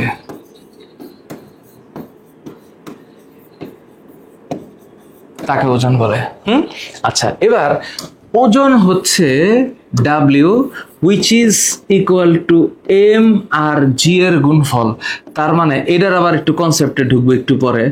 ভরকে অভিকর্ষজ ত্বরণ দিয়ে গুণ করলে ওজন পাওয়া যায়। কিন্তু অভিকর্ষজ ত্বরণের মান তো সবসময় একরকম না স্যার, অভিকর্ষজ ত্বরণের মান চেঞ্জ হয়, উপরে উঠলেও চেঞ্জ হয়, নিচে নামলেও চেঞ্জ হয়, হয় না? হয়। তো এখন এখানে বলছে এন বস্তু, তাহলে এন বস্তুটা তো স্যার এইটা, ওর ভর হচ্ছে কত কেজি? 30 কেজি। মেরু অঞ্চলে এই 30 কেজির ওজন ডাব্লিউ ইকুয়ালস টু আমরা সবাই জানি কত? mg। রিমেম্বার এম মানে হচ্ছে 30, জি এর মান 9.78। এখানে 9.8 দেওয়া যাবে না। কেন দেওয়া যাবে না? তোমার হিসাবে এখানে 9.78 বইয়ের মধ্যে লেখা আছে, সরি এটা কি বলছে? মেরু, সরি 9.83 হবে, 78 হচ্ছে বিষুব অঞ্চলে 9.83। তাহলে এখানে 83 দিব আমরা, 78 না, মাই মিস্টেক। হ্যাঁ, আমরা এখানে 83 দিব। তাহলে এবার আমাকে পরীক্ষার হলে এই সতর্কতাটুকু অবলম্বন করতে হবে, সতর্কতাটুকু। তাহলে 9.83 ইন্টু 30 হিসাব করলে আসে 294.9। তাহলে এখানে হবে 294.9 নিউটন। তাহলে ওজনের একক নিউটন। কেন নিউটন? কারণ ওজন হইল একটা বল, আর অলওয়েজ বলের একক, এটা একটু মাথায় রাখবা, বলের একক অলওয়েজ নিউটন, অলওয়েজ নিউটন।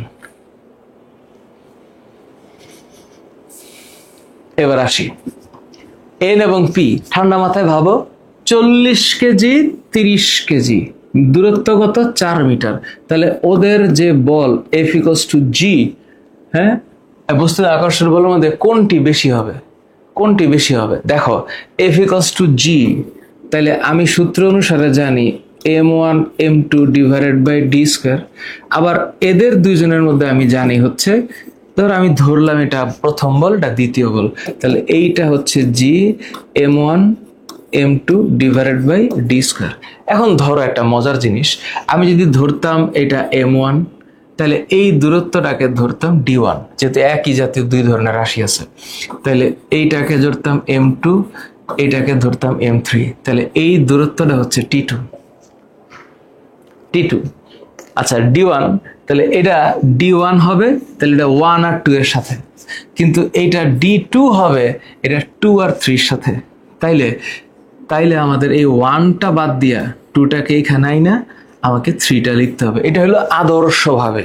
কিন্তু আমি যদি তাড়াতাড়ি করে ফেলতে চাই, ধরো জি এর মান দুই ক্ষেত্রে সেম, ডি এর মানটা আলাদা, একটা হচ্ছে 4 আর একটা 2, তাহলে 40 আর 30 উপরে যদি আমি গুণ করি, 40 আর 30, নিচে হচ্ছে 4 এর বর্গ, তাহলে 4 এর বর্গ হচ্ছে 4²।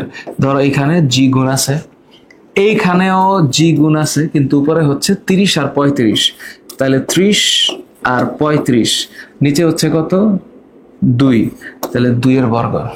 তাহলে জি তো উভয় ক্ষেত্রে সেম, এই জন্য আমি গুনলাম না। 1200কে 16 দিয়ে ভাগ করলে কত হয়? 1200কে 16 দিয়ে ভাগ করলে 75 আসে। আমি ধরলাম এটা হচ্ছে জি এর সাথে 75 গুণ, আর ওইখানে 30 × 35 গুণ করলে আসে 1050। 1050কে 4 দিয়ে ভাগ করলে আসে 262.5। তাহলে এখানে হচ্ছে জি × 262.5 হয়। তাহলে জি এর মান গুণ করলাম না, কারণ দুইটা উভয় ক্ষেত্রে সেম। তাহলে 75-এর গুণফল বেশি না 262-এর গুণফল বেশি? অবশ্যই 262 গুণফল বেশি।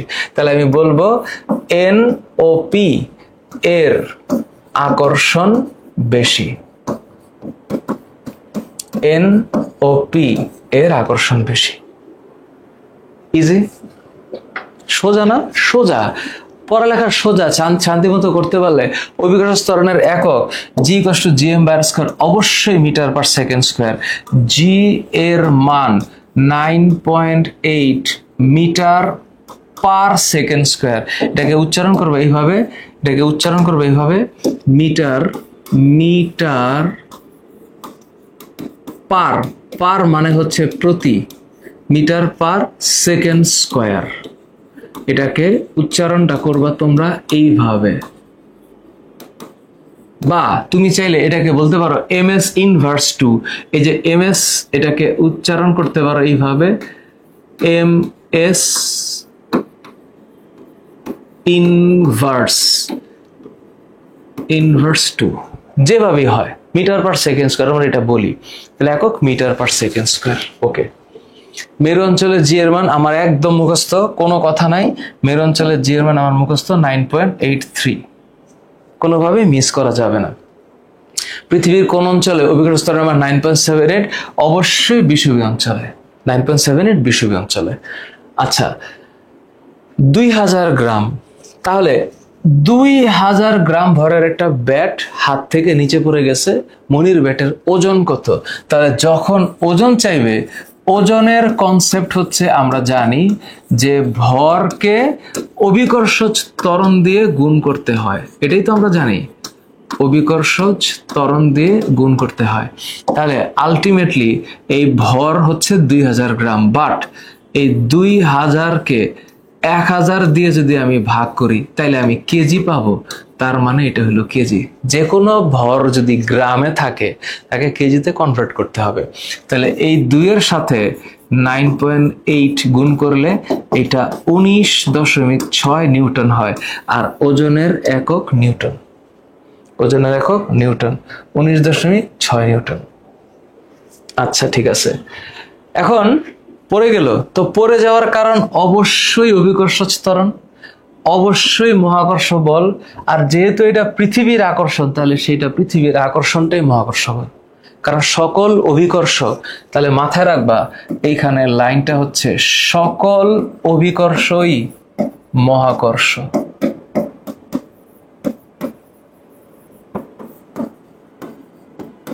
সকল অভিকর্ষই মহাকর্ষ। তাহলে লাইন হচ্ছে 3টা। ওকে, এখন এই কনসেপ্টটা আগে বলা উচিত ছিল কিন্তু এখন আসছে। ভর, হ্যাঁ ভর, এটাকে আমি ইংলিশে কি বলি? আমরা ইংলিশে এটাকে ম্যাস বলি, আর ওজনকে ওয়েট বলি। ভরকে ম্যাস বলি আর ওজনকে ওয়েট বলি। তো ম্যাস হচ্ছে বস্তুর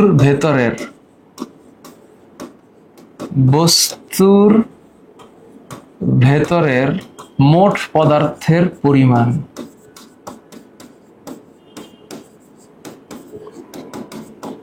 বস্তুর ভেতরের মোট পদার্থের পরিমাণ, এটা হচ্ছে ভর। আর ওজনের সংজ্ঞা হচ্ছে পৃথিবী কোনো বস্তুকে, হ্যাঁ পৃথিবী কোনো বস্তুকে যে বলে, কোনো বস্তুকে যে বলে নিজের দিকে আকর্ষণ করে। কার দিকে? নিজের দিকে কি করে? আকর্ষণ করে। তাহলে ভরের একক হইল কেজি। একক কেজি, যেটাকে আমরা ভালোবেসে কি ডাকি? কিলোগ্রাম। কিলোগ্রাম। অবশ্যই আমরা ভরকে কেজিতে নিয়ে প্রকাশ করব। আর যখন আমি ওজনকে চিন্তা করি তখন আমি ডাকি হচ্ছে নিউটন। এই ভর কেজি হইল, ওজনের একক নিউটন। ভর এটা একটা বস্তুর মৌলিক ধর্ম। এটা মৌলিক ধর্ম, এইটা পরিবর্তন হয় না। মৌলিক ধর্ম। কিন্তু ধরো এটা হইতে পারে, একটা বস্তু অর্ধেক হয়ে গেল ভাঙা, তাহলে তার ভরের পরিবর্তন হইতে পারে। কিন্তু ওই একই বস্তুটার ওজন সবসময় পরিবর্তিত হতে পারে, কারণ জায়গা ভেদে। তো ওজন পরিবর্তনশীল, কারণ ওজন জি এর উপর নির্ভর করে।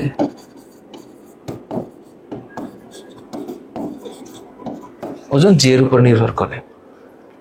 তাহলে কোনো বস্তুর মধ্যে অবস্থিত মোট পদার্থের পরিমাণকে ওই বস্তুর ভর বলা হয়। ভরের একক কেজি। ভর যদি গ্রামে দেওয়া থাকে তাহলে 1000 দিয়ে ভাগ করে কেজি হইতে হবে।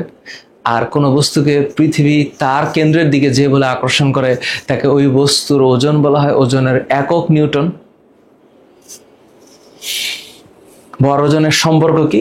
সম্পর্ক হচ্ছে আমি যখন বলবো ওজন, তাহলে এইটা হচ্ছে সিম্পলি ভরের সাথে জি গুণ হবে। তাহলে আমি সহজ ভাষায় বলতে পারি W equals to mg. So m, এই ভ্যালুটা সাধারণত কি থাকে? এই ভ্যালুটা ফিক্সড থাকে, এটা পরিবর্তন হয় না। তাইলে এই জি, এটা হচ্ছে ভ্যারিয়েবল। কেন ভ্যারিয়েবল? কারণ জি এর মান পৃথিবীর ব্যাসার্ধের উপর নির্ভর করে। কিসের উপরে? পৃথিবীর ব্যাসার্ধের উপর নির্ভর করে। পৃথিবীর ব্যাসার্ধের উপর নির্ভর করে, এটা ভ্যারিয়েবল। তাহলে এই জি এর মান 3 ধরনের হইতে পারে। মেরু অঞ্চলে 9.83, বিষুব অঞ্চলে 9.78, ক্রান্তীয় অঞ্চলে 9.80, একটু 19-20, আর কিছু না। তাহলে 9.83 এটা হবে কোন অঞ্চলে? মেরুতে, কারণ ব্যাসার্ধ কম। কারণ পৃথিবীটাকে তুমি চিন্তা করো এখানে এটা হচ্ছে পৃথিবী ধরলাম, তাহলে এটা হচ্ছে পৃথিবীর কেন্দ্র। সে ফর এক্সাম্পল এটা হচ্ছে কেন্দ্র।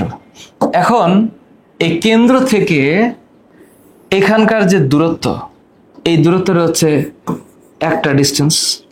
আবার এখান থেকে এই পর্যন্ত যে দূরত্ব, এইটা হইল আর একটা ডিস্টেন্স।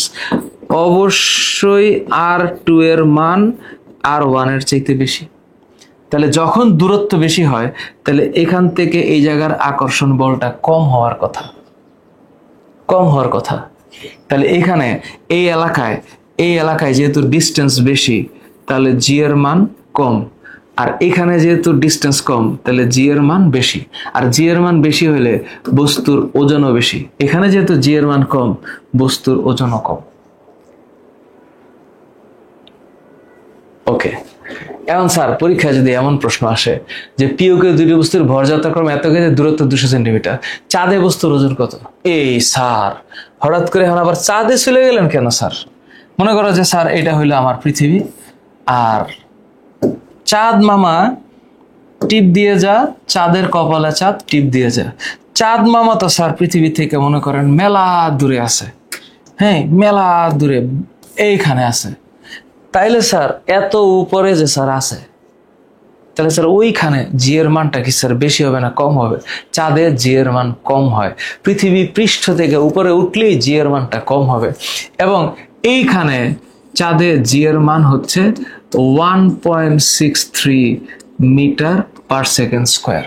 কেন? ওইখানে চাঁদে জি এর মান পৃথিবীর জি এর মানের 6 ভাগের 1 ভাগ। তাহলে চাঁদ, আমি যদি চাঁদকে মুন বলি, চাঁদকে আমরা কি বলে ডাকি? মুন। তাহলে এটাকে আমি শর্ট ফর্ম ডাকবো। আর পৃথিবীকে আমি ইংরেজিতে আর্থ বলি, আর্থ, আর্থ, দি আর্থ। তাহলে আমি বলতে পারি যে চাঁদের যে মুন, মুনের যে জি, এটা হচ্ছে পৃথিবীর যে জি তার 1/6, 1/6। তার মানে পৃথিবীর জি এর E for earth, M for moon. তাহলে এই এম, হ্যাঁ মাথা রাখতে হবে যে এম এটা হচ্ছে মুন আর এটা হচ্ছে আর্থ। তাহলে this is stands for moon এবং দিস ইজ স্ট্যান্ডস ফর আর্থ। তাহলে চাঁদের জি এর মান কত? 9.8। এইটার 6 ভাগের 1 ভাগ হচ্ছে 1.63। 9.8 এর 6 ভাগের 1 ভাগ 1.63 না? 9.8 এর 6 ভাগের 1 ভাগ 1.63। তাহলে চাঁদে জি এর মান 1.63 মিটার পার সেকেন্ড স্কয়ার হবে। তাহলে তাদের মধ্যে চাঁদে বস্তুর ওজন নির্ণয় করো। আচ্ছা ভালো কথা, 2 কেজি পি বস্তুর ভর, তাহলে পি বস্তুর ভর কয় কেজি? 2 কেজি। তাহলে পি বস্তুর ওজন ডাব্লিউ পি হচ্ছে 2 এর সাথে 1.63 গুণ করে নিউটন হবে। তাহলে ডাব্লিউ পি মানে কি? পি বস্তুর ওজন, তাই না? তাই না? ডাব্লিউ কে আমি ডাব্লিউ যেহেতু ওজন, তাহলে 1.63 সাথে যদি আমি 2 গুণ করি তাহলে এটা 3.27 হবে। তাহলে এইটা হচ্ছে 3.27 নিউটন পি বস্তুর ওজন। আর কিউ বস্তুর ভর হচ্ছে 10 কেজি, তাই না? কিউ বস্তুর ভর হলো 10 কেজি। কিউ বস্তুর ভর 10 কেজি। তাহলে কিউ বস্তুর ওজন ডাব্লিউ কিউ অবশ্যই এটার সাথে 1.63, তাহলে এটা সহজ, এটা হচ্ছে 16.3 নিউটন হবে, একটু বেশি। ওকে, তাহলে আমি বলতে পারবো কিউ বস্তুর ওজনটা পি বস্তুর ওজনের চাইতে বেশি হবে। ওকে ওকে। বস্তু দুটির মধ্যে দ্বিগুণ করলে ভূপৃষ্ঠবোধের আকর্ষণ বলের কি পরিবর্তন হবে? বস্তু দুটির মধ্যবর্তী দূরত্ব দ্বিগুণ করা হলে, এটা তো এমনিই পারা যায়, আমি তো এটা গাণিতিক ভাবে কি বিশ্লেষণ করব? আমি বলে দিয়েছি যে আকর্ষণ বল মধ্যবর্তী দূরত্ব দ্বিগুণ করলাম। আমরা জানি F is proportional to 1/d square, তাহলে F is proportional to 1/2 square। তার মানে কয় গুণ, মানে কয় ভাগ হবে? 1/4। এখন ওই যেখানে 200 সেন্টিমিটার আছে না, এই ডি এর মান 200 সেন্টিমিটার হইলে এটা 2 মিটার হবে। তারপরে হচ্ছে তোমার এম ভরের যে বস্তু, এটার তো ভর কত দেওয়া আছে? 2 কেজি। আর কিউ ভরের যে বস্তু, এটা কত দেওয়া আছে? 10 কেজি। কিউ ভরের বস্তু হচ্ছে 10 কেজি, দূরত্ব 200 সেন্টিমিটার। বস্তু দুটির মধ্যে দূরত্ব দ্বিগুণ করা হলে পৃষ্ঠবোধের আকর্ষণ বলের কি পরিবর্তন হবে? সিম্পল। একবার আমি কি করব, প্রথমে আকর্ষণ বলের মান হচ্ছে F equals to G m1 m2 by d square। তাইলে এই যে F1 ধর আমি জি এর মানটা লিখলাম না, তাহলে প্রথমে প্রথম বস্তু দ্বিতীয় বস্তু ওদের দূরত্ব 2 মিটার, তাহলে 2 স্কয়ার হবে এত নিউটন। এবার যদি মধ্যযুক্ত দ্বিগুণ করি তাহলে দ্বিগুণ মানে 4 মিটার হবে, তাহলে F2 হচ্ছে জি, ওইটা 2, এইটা 10। এখন যদি এটা 4 স্কয়ার হয় তাহলে এই যে 4 স্কয়ার হইলো, এখানে উপরে 20, জি তো সেম, তাহলে এটা 1/4, এটা 1/16 হবে। তাহলে আমি যদি সব ঠিকঠাক রাখি তাহলে এটা হবে জি 2 × 10 মানে 20, 4 স্কয়ার মানে 16। তাহলে এখানে উপরে হচ্ছে 20/4 আর নিচে হচ্ছে 20/16। তার মানে হইল আমরা আকর্ষণ বলের কি পরিবর্তন হবে, যেহেতু বস্তু যদি দূরত্ব দ্বিগুণ করেছি তাহলে আকর্ষণ কমবে, আকর্ষণ কমবে। বস্তু যেটা দূরত্ব যেহেতু দ্বিগুণ করেছি তাহলে দূরত্ব দ্বিগুণ, তার মানে 2 যখন ডাবল হবে তাহলে 1/d²। এখন ডাবল করলে কি হচ্ছে, 4 হচ্ছে, মানে দ্বিগুণ করা হলো বস্তু দুটির দূরত্ব। তাহলে এখানে হচ্ছে 200 সেন্টিমিটার আর এখানে হচ্ছে 4 সেন্টিমিটার, তাহলে 4 স্কয়ার মানে 16, তার মানে এখানে 1/16 হবে, তার মানে এটা আকর্ষণ বল কমবে, আকর্ষণ বল কমবে। এখন যেহেতু প্রশ্ন করছে গাণিতিকভাবে বিশ্লেষণ করো, গাণিতিকভাবে বিশ্লেষণটা কেমনে করব, তো প্রথমে 2 সেন্টিমিটার, যেহেতু 200 centimetre is equal to 200 centimetre is equal to 2 metre, তাহলে 2 মিটারের বর্গ হচ্ছে 4।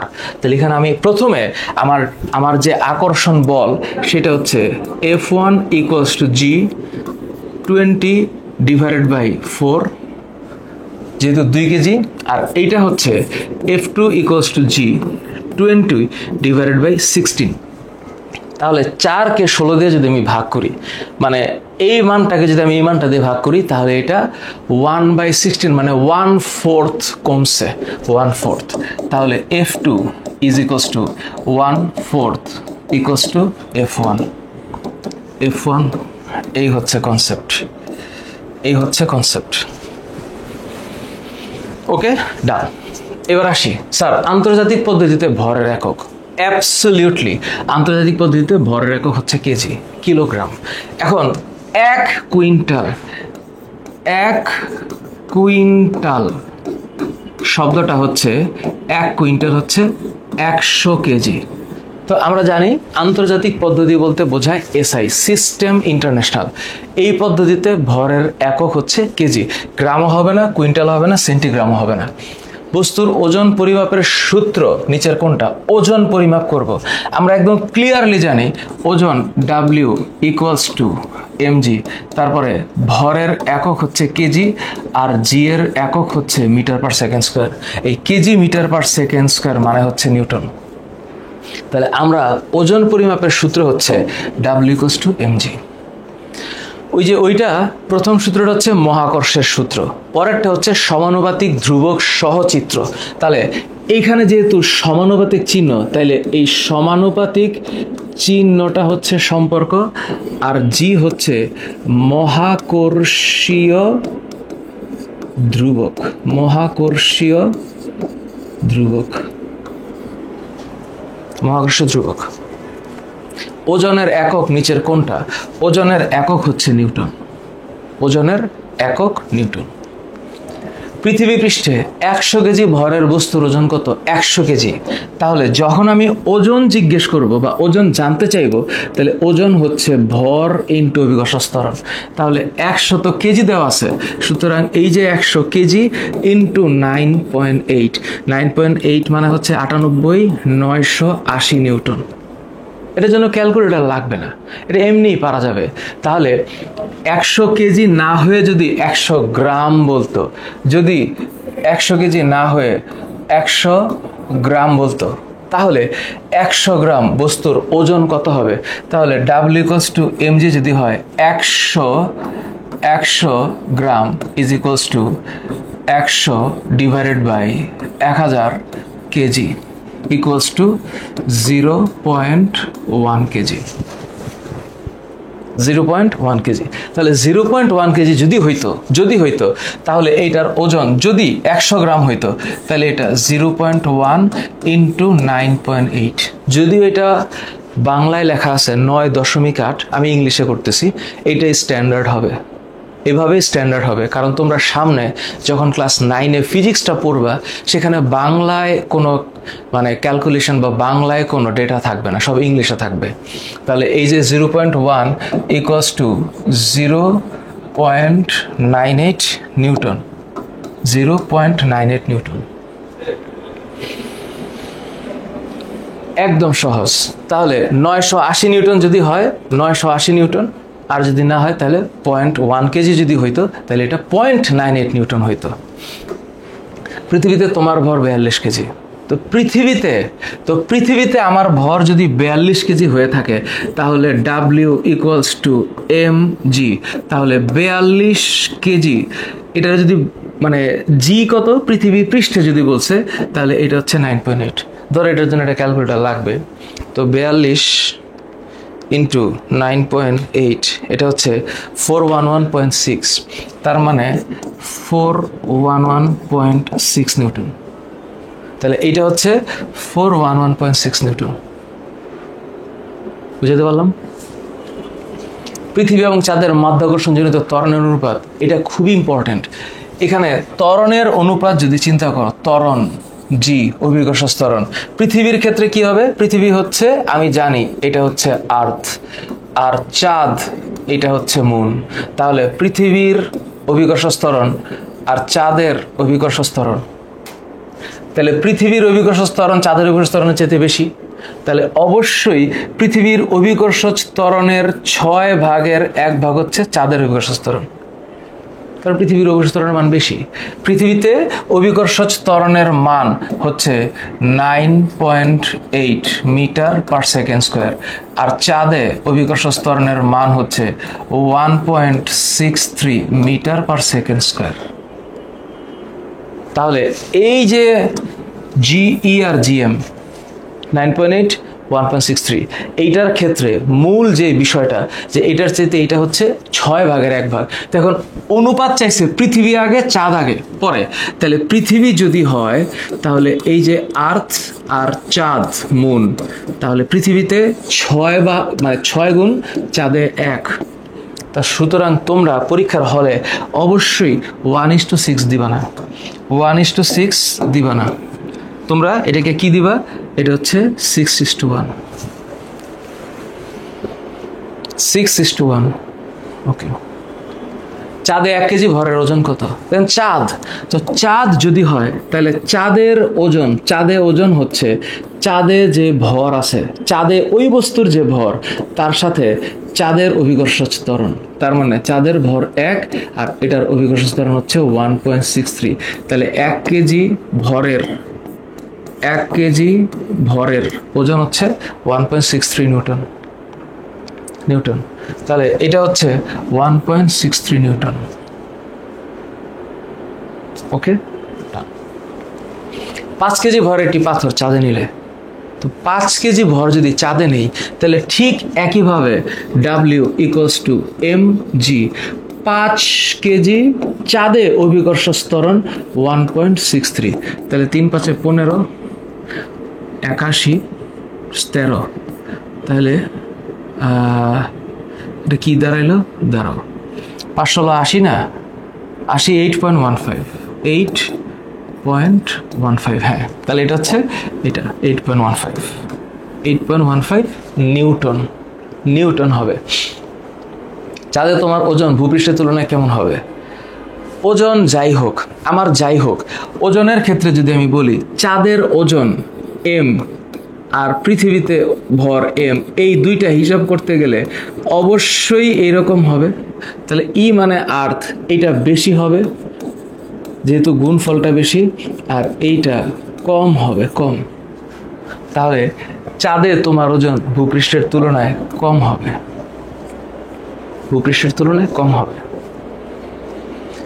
ক্রান্তীয় অঞ্চলে 1 কেজি বস্তুর ওজন, তার মানে যখন ক্রান্তীয় অঞ্চল বলবে, so that is W equals to mg, 1 KG, যেহেতু 1 কেজি, ঠিক আছে, তাহলে ক্রান্তীয় অঞ্চলে জি এর মান আমরা কত জানি? 9.80 ক্রান্তীয় অঞ্চলে। হ্যাঁ, ক্রান্তীয় অঞ্চলে জি এর মান আমরা এই ইসের ক্ষেত্রে, এই যে বইয়ের ক্ষেত্রে, 1 মিনিট, আমরা বইটা কই গেল? বইটা সায়েন্স, আর একটা ভুল ফাইল আমি এখানে ওপেনিং করছি। এইটা না, এইটা না, না না না, সৃজনশীল স্বাদ আমি কোথায় লিখতেছিলাম? আচ্ছা, ওয়েট, তাইলে আমাকে একটু বইয়ে যেতে হবে। তাহলে আমি একটু যাই ড্রাইভে, এখানে ক্লাস 8 পৃথিবী মহাকর্ষ ক্লাস 8 সায়েন্স বুক। ইয়েস, এখানে একটু দেখা দেয়। এটা আবার এই যে এখানে, এই যে ক্রান্তীয় অঞ্চল, কই জানি? ক্রান্তীয় অঞ্চল, মেরু অঞ্চলে জি এর মান 9.83, বিষুব অঞ্চলে কম, হিসাবের সুবিধার জন্য ভূপৃষ্ঠে জি এর মান আদর্শ ধরা হয় 9.8। সো এই ক্রান্তীয় অঞ্চলের ক্ষেত্রে এইটা 9.8 এর চাইতে একটু কম হবে। সো এটা বিষুবীয় অঞ্চলে গিয়ে 9.78 আর মেরু অঞ্চলে 9.83। এখন এইখানে স্পেসিফিক ভাবে একটু বেশি, তাহলে তুমি ক্রান্তীয় অঞ্চলে 9.8 ধরেই করে ফেলো, প্যারা নাই, 9.8 ধরেই করে ফেলো, প্যারা নাই। এটাতে এখন যারা 1 সেকেন্ড, আমার কেন জানি মনে হচ্ছে একটা প্রিভিয়াস ব্যাক ফ্লো হয়েছে এইখানে। আন্তর্জাতিক পদ্ধতি 1 মিনিট, ফাইল 2 বার মনে হয় আপলোড হয়েছে, তাই না? হ্যাঁ, এই কারণে ফাইলের জায়গায়, কোন জায়গায় আমি লিখতেছিলাম? ওয়েট, এই যে এখানে, ইয়েস।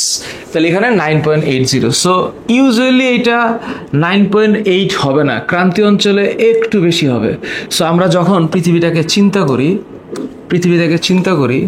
পৃথিবীটা একটু এরকম গোল না, পৃথিবীটা একটু চাপা, তাই না?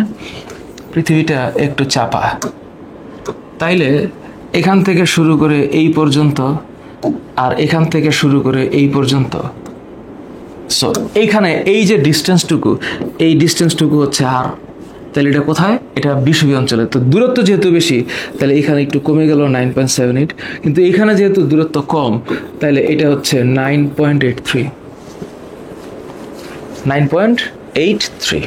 সো এখন ক্রান্তীয় অঞ্চল হচ্ছে এই যে, মানে এই যে বিষয়টা, এই পর্যন্ত ক্রান্তীয় অঞ্চল। সো এইটা হচ্ছে ক্রান্তীয় অঞ্চল, তাহলে এইটা হলো থিটা। তাহলে এটা 45 ডিগ্রি অঞ্চলে, 45 ডিগ্রি অক্ষাংশে এই এলাকাটা হচ্ছে, বা এই অঞ্চলটা হচ্ছে ক্রান্তীয় অঞ্চল। সো এটা 9.78 থেকে একটু বেশি হবে, 9.8, কিন্তু 3 হবে না। সো এটা অ্যাকচুয়ালি 9.80 নিউটন হওয়ার কথা। এখন একটা প্রশ্ন হইল, তোমাদের পরীক্ষায় শর্ট অ্যান্সার আসতে পারে যে পৃথিবীর বিভিন্ন স্থানে অভিকর্ষ ত্বরণ ও বস্তুর ওজন, তো ভূপৃষ্ঠের বিভিন্ন স্থানে পৃথিবীর আকৃতির জন্য, পৃথিবীর আহ্নিক গতির জন্য, মেরু থেকে কৌণিক দূরত্ব, অক্ষাংশের জন্য, এই যে জায়গাটুকু সিকিউর বা সৃজনশীলের ক্ষয়ের জন্য ইম্পর্টেন্ট। সৃজনশীলের ক্ষয়ের জন্য ইম্পর্টেন্ট। বহু নির্বাচনী প্রশ্ন, অভিকর্ষ ত্বরণ জি এর মান সবচেয়ে বেশি কোথায়? অভিকর্ষ ত্বরণ জি এর মান সবচেয়ে বেশি হচ্ছে মেরু অঞ্চলে। এটা যদি পৃথিবীর পৃষ্ঠে হইতো তাহলে সবচেয়ে বেটার হইতো। চাঁদেও কম, কেন্দ্রে তো 0, তাহলে চাঁদে জি এর মান 1.63, পৃথিবীর কেন্দ্রে 0, বিষুব অঞ্চলে হচ্ছে 9.78, তাহলে এইখানে হচ্ছে 9.83। বস্তুর ওজন কোথায় সবচেয়ে বেশি? সেম যদি পরীক্ষা আসে, ওকে। ভূপৃষ্ঠ থেকে পর্বত চূড়ায় কোনো বস্তুর ওজনের পরিবর্তন কি হয়? আমি যত বেশি পরিমাণে উপরের দিকে উঠতে থাকবো, জি এর মান তত কমতে থাকবে। ভূপৃষ্ঠ থেকে যত উপরে উঠতে থাকবো, জি এর মান তত কমতে থাকবে। ভূপৃষ্ঠ থেকে যত উপরে উঠতে থাকবো, জি এর মান তত কমতে থাকবে। তাইলে এইখানে যে জায়গাটা আমি যদি উপরে উঠতে থাকি তাহলে জি এর মান যদি কমতে থাকে অবশ্যই ওজন কমতে থাকবে, তাহলে ওজন কি হবে? কম হবে। কিন্তু 1/6 হবে না। 1/6 হইতো যদি এটা কোথায় হইতো? চাঁদে। পৃথিবীর কেন্দ্রে অভিকর্ষ ত্বরণের মান অফকোর্স 0। পৃথিবীর কেন্দ্রে অভিকর্ষ ত্বরণের মান 0। বস্তুর ওজনের মান বস্তুর ভরের উপর নির্ভরশীল, স্থানভেদে ভিন্ন হয়, মেরু অঞ্চলে সবচেয়ে বেশি। বস্তুর ওজনের মান বস্তুর ভরের উপর নির্ভরশীল না। ভর তো একটা মৌলিক রাশি, এটা ঠিক থাকবে। পরিবর্তন হয় কি? স্থানভেদে পরিবর্তন হয়, মেরু অঞ্চলে সবচেয়ে বেশি হয়। কেন? আমি আবারও বলি, পৃথিবীর ব্যাসার্ধটা এক এক জায়গায় এক এক রকম, তাই স্থানভেদে ভিন্ন হয়, মেরু অঞ্চলে সবচেয়ে বেশি হয়। বস্তুর ভরের উপর নির্ভরশীল, বস্তুর ভরের উপর নির্ভরশীল। তাহলে এখানে রাইট অ্যান্সার 2 আর 3 হবে। এখানে রাইট অ্যান্সার 2 আর 3 হবে। এখানে লিফটে ও মহাশূন্যে ওজনের যে তারতম্যের যে একটা ছোট্ট স্লাইড এখানে রাখছে, এটার দিকে একটু তাকাও, এটার দিকে একটু তাকাও। এখানে কয়েকটা কেস দেওয়া আছে। লিফট যদি স্থির থাকে তাইলে কি হবে? লিফট যদি স্থির থাকে ওজন অনুভূত যে হয়, সমবেগে গতিশীল লিফটে অনুভূত যে ওজন, উপরের দিকে ত্বরিত লিফটের অনুভূত ওজন, নিচের দিকে ত্বরিত লিফটের অনুভূত ওজন, মুক্তভাবে পতিত লিফটের অনুভূত ওজন। এখানে যে কেসগুলো আছে, এই কেসগুলো আসলে একটু ক্যালকুলেটিভ, একটু ম্যাথমেটিক্যাল। এটা এসএসসিতে একটু আলাপ করা আছে, ইন্টারে গেলেও মোটামুটি একটা আলাপ করা থাকবে। সেক্ষেত্রে কাহিনীটা হচ্ছে, আমি এখানে কিছু জিনিস লিখে রাখছি, এই জায়গার ব্যাখ্যায় আসি। একটু ঠান্ডা মাথায় ভাবো একটা জিনিস। মনে করো, তোমাদেরকে আমি এখন প্যারা দিতে চাই না, ঠান্ডা মাথায় একটু ভাবো। মনে করো এখানে একটা ব্যক্তি দাঁড়ায় আছে, এখানে একটা ব্যক্তি দাঁড়ায় আছে, এই হলো একটা ব্যক্তি। এখন এই ব্যক্তিটা যে লিফটে দাঁড়ায় আছে, তাইলে এই লিফট তো একটা স্থির অবস্থায় আছে। আমি ধরলাম এই লিফটটা স্থির অবস্থায় আছে। এখন এই জিনিসটা তোমাদের বয়স হিসাবে ব্যাখ্যা করাটা আমি একটু জটিল হবে, তাও ব্যাখ্যা করছি। তাহলে ওর যে ওজন, এটা নিচের দিকে কাজ করতেছে, কিন্তু ব্যক্তি তো নিচের দিকে চলে আসতেছে না। তো লিফট এই বস্তুটাকে বা এই ব্যক্তিটাকে ওজনের সমান বিপরীত দিকে ঠেলা দিয়ে ধরে রাখছে। তার মানে এরা পরস্পরকে নিষ্ক্রিয় করতেছে। কিন্তু যদি লিফট নিচের দিকে একটা ত্বরণে নামতো, তাইলে এই যে ওজন, ব্যক্তির যে ওজন, এই ব্যক্তির যে ওজন mg, হ্যাঁ, আর ও যে ত্বরণে নিচে নামতেছে, ধরলাম এই ত্বরণটার মান হইল a, ধরে নিলাম। যদিও তোমরা এটা সামনে আস্তে আস্তে টের পাবা, ত্বরণ এটার ইংলিশ হচ্ছে অ্যাসিলারেশন।